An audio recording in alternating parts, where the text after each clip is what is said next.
Real Virginia is proudly produced by the Virginia Farm Bureau Federation. Since 1926, Farm Bureau has been working to preserve Virginia farms and our rural heritage. Visit our website at vafb.com.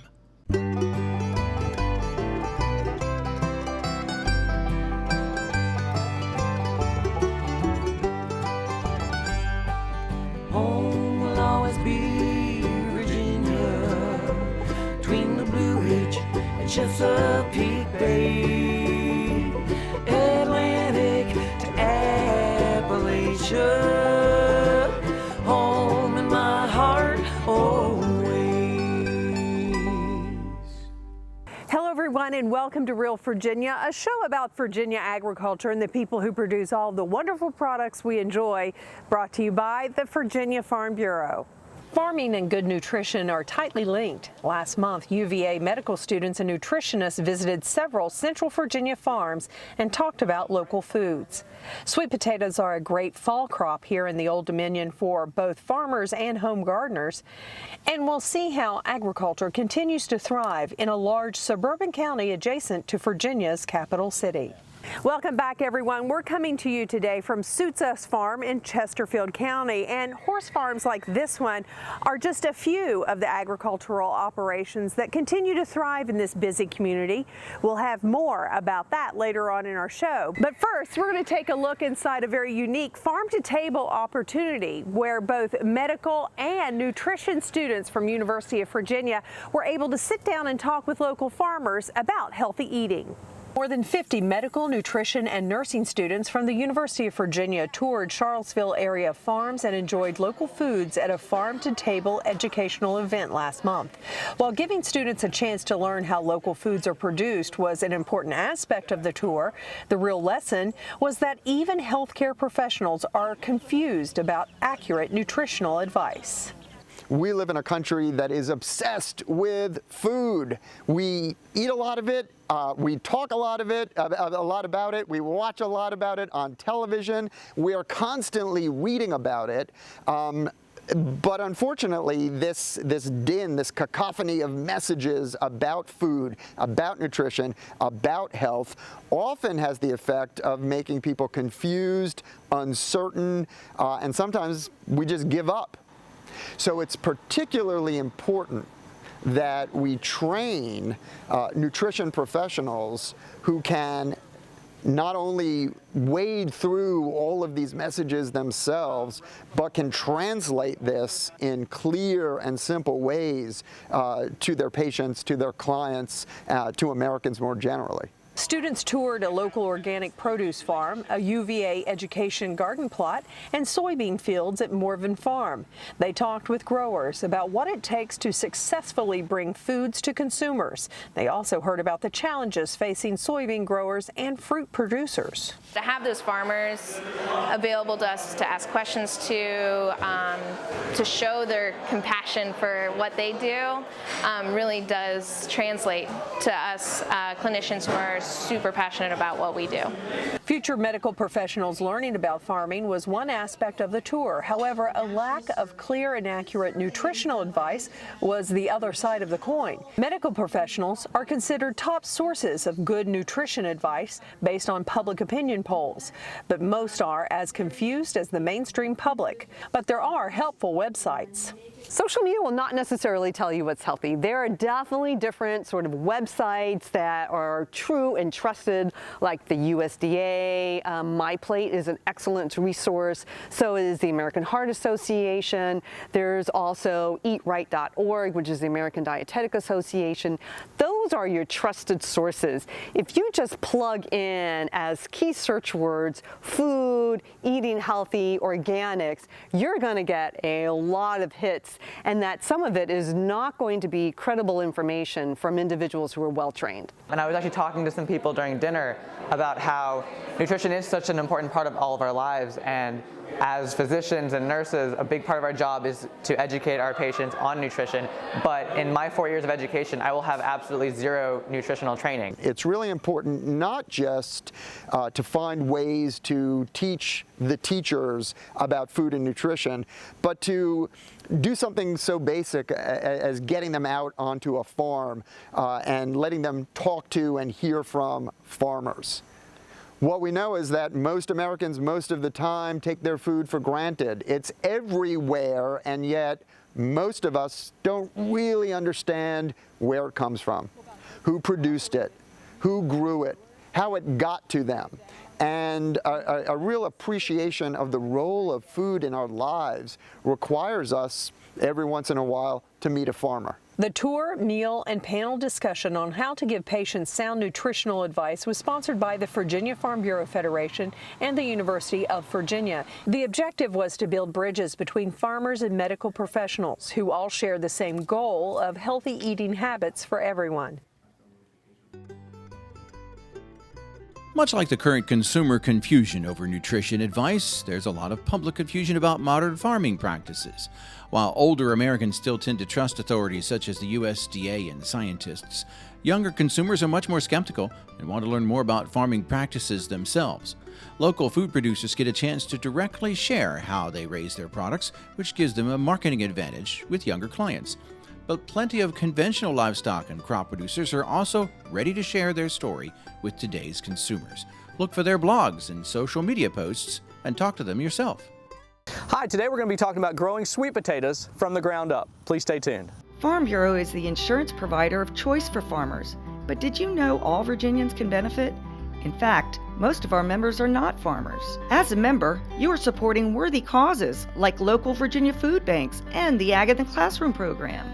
Your $40 membership will easily pay for itself with the many savings options as well. Farm Bureau is made for Virginians. To learn more about the membership advantage, go to vafb.com or visit your local Farm Bureau. Sweet potatoes are an easy crop for the home gardener. Chris Mullins with Virginia Cooperative Extension interviews an expert from the ground up.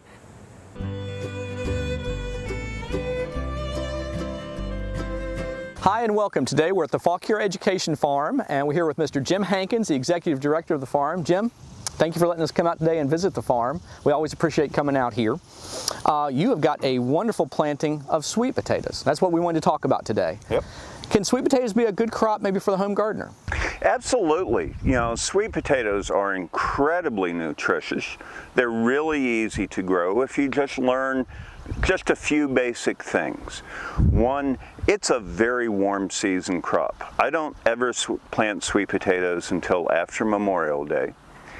Another really important thing is that deer absolutely love the foliage. So you've got to exclude the deer. I have a 3D deer fence around this patch. And then, you know, remember that these are long vines, long sprawling vines, so you're going to need to put some kind of mulch underneath it, you know, so that you're not having a lot of weeds coming up. Okay, so your planting date is when it's warmed up some. Yes. And how do you plant these? Are these seeds? Are they transplants? What do you do to put in the ground here? I buy sweet potato slips, which is just a little sweet potato vine that has a few roots off of it. They'll bury a sweet potato and it will send up sprouts. Okay. Home gardener can do that themselves. You can do it in a flower pot at your own home and break off all of those little sprouts with a couple roots on it, stick it in the soil. It'll make a new big plant and, you know, give you 8 or 10 pounds of sweet potatoes easily. That's great. You can also probably find those at a feeding at a good garden center. You can get sweet potato plants and sweet potato slips. Okay. Now you're growing, it vines out like crazy. Are you growing these on hills, flat ground? Does it matter? I have raised beds in here. It doesn't really matter. You can grow it in flat ground. It makes it a little more difficult to harvest because it is growing under the ground. Okay. So it's easy for me in these hills to come through and the sweet potatoes are right there.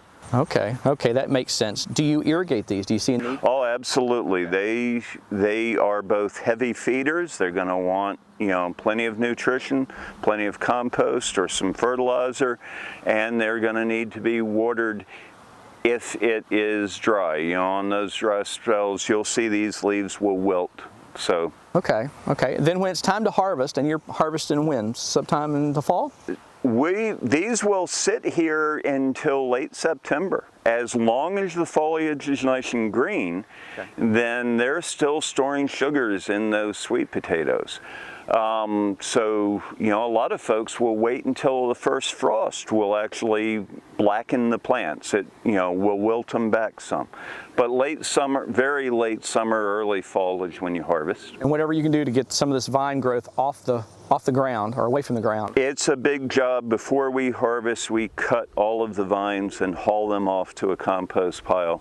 And that's a lot of work. But then the sweet potatoes themselves, they're in clusters. They're easy to harvest. Easy to harvest. Okay. And lots of different varieties out there, I'm sure. There are a lot of different varieties. These are all Beauregard sweet potatoes, which is a dark orange flesh, dark red skin. It's a really sweet potato. We've had them up to 26 inches long. We've had some jumbo Beauregard sweet potatoes. Wow, good for making pies maybe. Good for making pies or sweet potato casserole for the whole family reunion, yeah. Well, Jim, thank you so much for letting us come out to the farm today. We really appreciate that. Always a pleasure. Well, for more information about growing sweet potatoes, please contact your local county extension office and talk to a master gardener. For From the Ground Up, I'm Chris Mullins. We'll see you next time. From the Ground Up is presented with the generous advice and assistance of Virginia Cooperative Extension. Visit their website at ext.vt.edu. While we're talking about sweet potatoes, they're a key ingredient in a favorite holiday dish. Chef John Maxwell shows us how to make latkes next in the heart of the home. We have 37 parks across the Commonwealth. Every year, 10 million visitors enjoy 600 miles of trails from beaches to mountains. Hundreds of cabins and campsites, even yurts.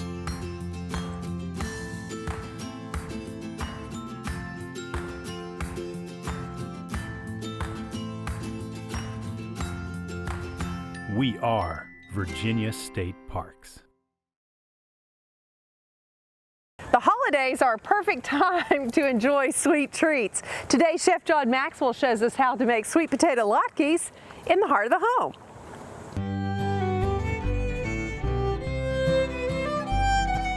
Hi, I'm Chef John Maxwell. Welcome to Heart of the Home. We're here in Meadow Hall, in Meadow Event Park, where every week we get a chance to play with some great Virginia food and show you some of the tricks of the kitchen. Today we're going to be making something special for the holidays, and it's called latkes. We're making sweet potato latkes today. Right? A latke is like a pancake. Right? So I've got some flour in here. I'm going to add a little bit of generally all-purpose flour, which needs a little bit of gluten to hold it on. I'm going to add some baking powder rather, right, in there and stir that up. Right. I'm going to add a couple of eggs. Add one and stir that in. And add a second and stir that in. Yeah, that's where we want it to be. I'm going to add some grated onion and some chives. Get that all mixed up good.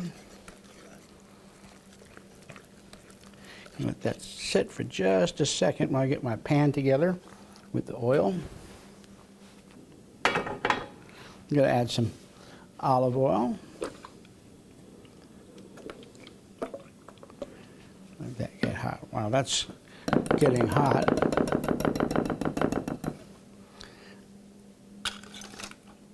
I'm going to add this shredded sweet potato here.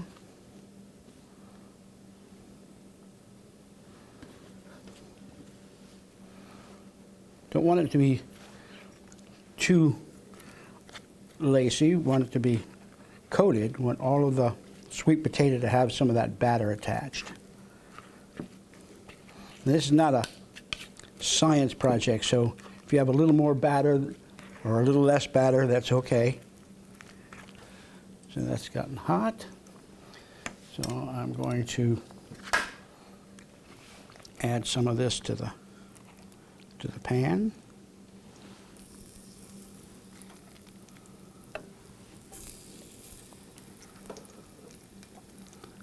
Just spoonfuls of it.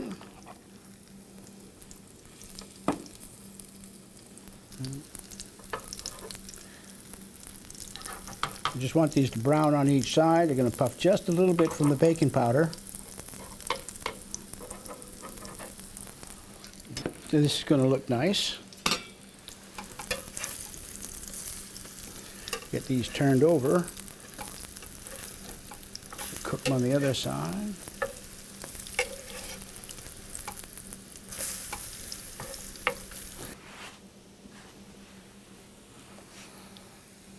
So I'm going to cut the heat off.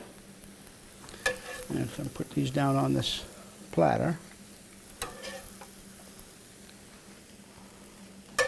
There we go. All right. Now, it's not really a latke if it doesn't have some sour cream on it. So we're going to put just a little dollop.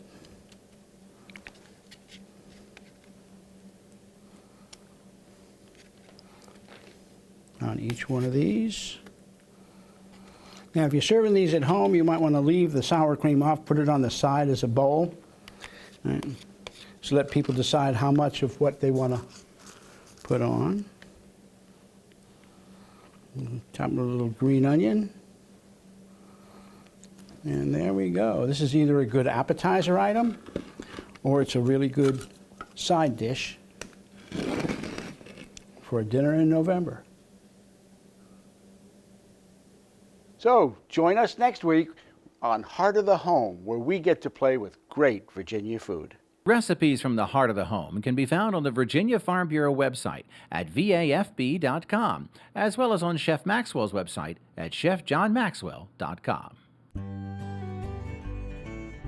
There are 120 commercial sweet potato growers in the Old Dominion. They raise their crops on 136 acres. While those producers sell to grocery chains, others raise their potatoes on small farm plots and sell them at local farmers markets. Sweet potatoes require hot weather, so growers typically wait until early summer to plant them. They're harvested just before the first frost. They can be made into pies and casseroles right away, but if you want truly sweet potatoes, the sugars in them need to cure, so they should be stored in a sheltered, warm spot for at least 10 days. Looking for these? You drive buzzed. It could be one very expensive ride. First, you gotta make bail. Then pay me to get your car back. Your insurance premiums will go through the roof. And my legal fees just keep adding up. All told, it could end up costing you $10,000.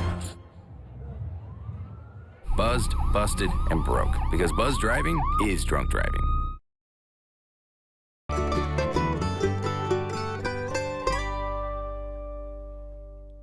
Chesterfield County is one of the largest suburban communities in Virginia, and as Norm Hyde reports in our latest Agriculture Close-Up, farming is still thriving despite all the growth. With more than 335,000 residents, Chesterfield County is Virginia's fourth largest community. Founded in 1749, the county was originally part of Henrico, one of the first 8 royal shires in the state. The colonial city of Henricus was the second colonial settlement in Virginia in 1617. A farm museum on the site continues to demonstrate the rich agricultural heritage of the area that dates back 4 centuries. And it continues today, even as development spreads to many parts of the county. We have several small diversified farms in the county. We have several greenhouses and wineries and breweries as well. So you'll find a lot of niche markets, cut flower production, pumpkins, berries, you pick. We also have small-scale beef producers that are selling directly to consumer. So a lot of diversified small operations, but we still have some traditional grain farmers as well in the southern end of the county that are harvesting grain and corn. We've had cattle, we have a tremendous amount of equine and farms that support equine, but we also have some sheep. We have 68,000 acres of forestry. We have a lot of niche farming. We have hops, we have wine, we have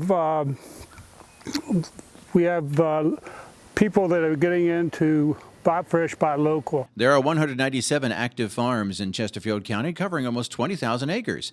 The average farm size is 101 acres, and farmers earn a total of $6.4 million each year. There are 2,500 acres of forage land. Cattle and calves are the top livestock, but chickens, horses, sheep, and even hogs are also raised in Chesterfield. The county is also home to Virginia State University and the Randolph Research Farm.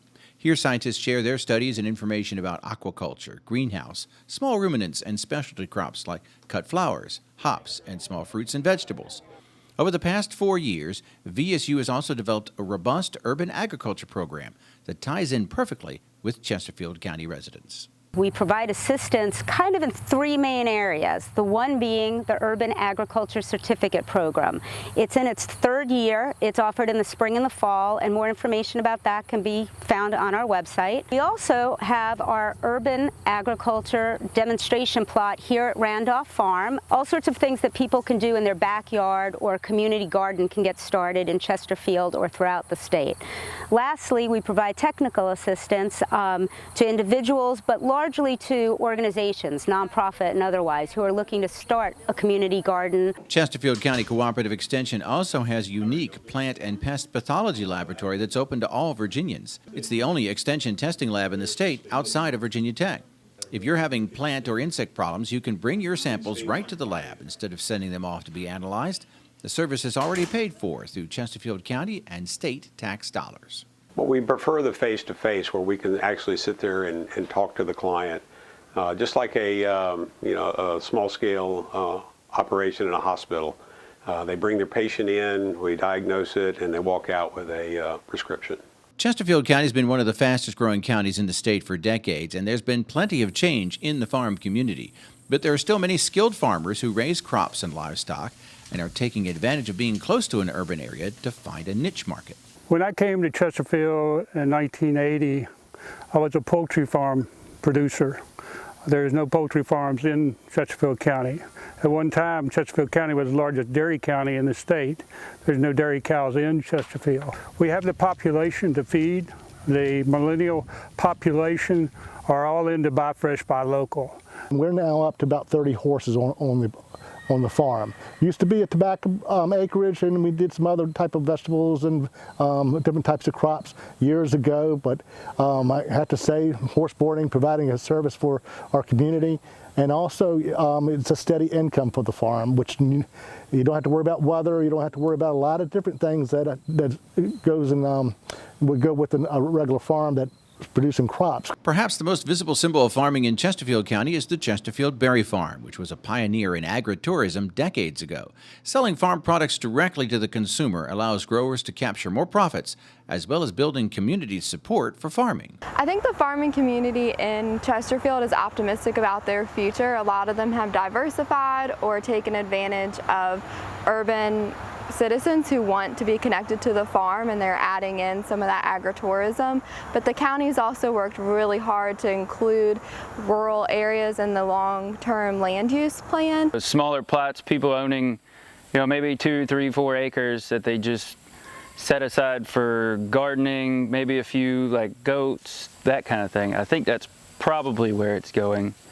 And then, the farmers market plays into that, where I think there'll be more of that as people start coming into the area. While constant growth poses real challenges for Chesterfield County farmers, it looks like this 400-year-old industry will continue to thrive.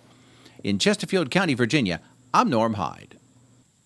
That's going to do it for this edition of Real Virginia. Marvin and I are so glad you could join us to celebrate the bounty Virginia has to offer. Whether it's in your home, your garden, or your landscape, we are proud to say that this is Real Virginia. So for everyone from the Virginia Farm Bureau, thanks for watching.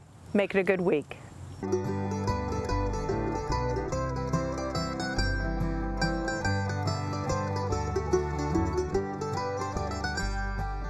Home will always be